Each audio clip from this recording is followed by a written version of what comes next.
What I'm going to talk about today in my blog post is simply about Bible reading plans and schedules for 2015. I'm thinking particularly of my own. I know that in the past I've used Bibles that are divided up into helpful segments that I can make it sure that I read the entire Bible of a year if I stuck to it.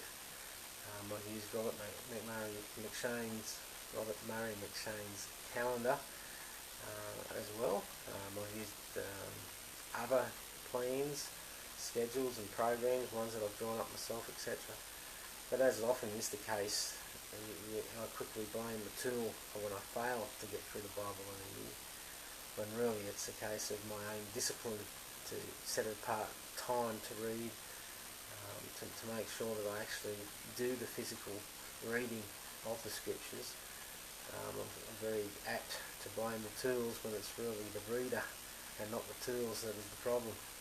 And I think that's probably the case with many people who quite easily say, oh, this tool wasn't any good, or this didn't suit me, or so on. The tool itself's not the problem, it's the person doing the reading or the attempted reading, having other things put in its place, not setting aside the time, etc. So anyway, what I'm going to be using this coming year, in 2015, is not a calendar or a specially divided up Bible. It's simply a Bible reading chart, which has all the books of the Bible on it, and all the chapters on it, and I just simply mark off each chapter as I read it. So, I don't have to feel like I have to read it all in a year.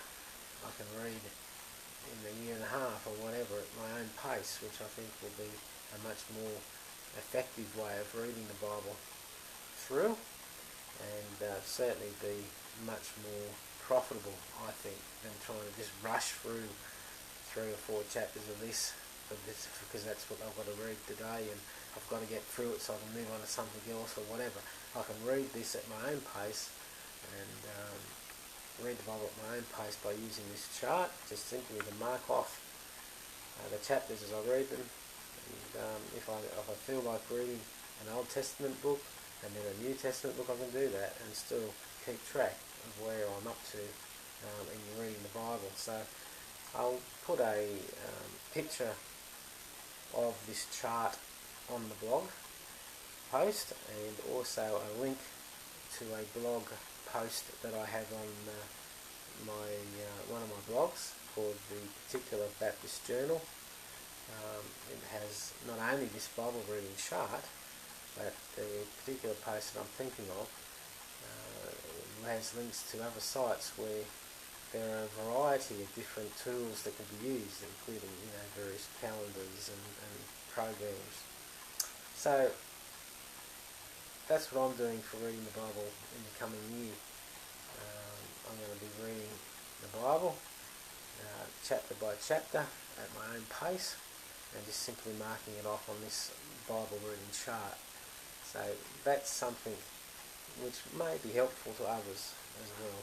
So I'll leave you with my thoughts on that and what I intend to do for next year.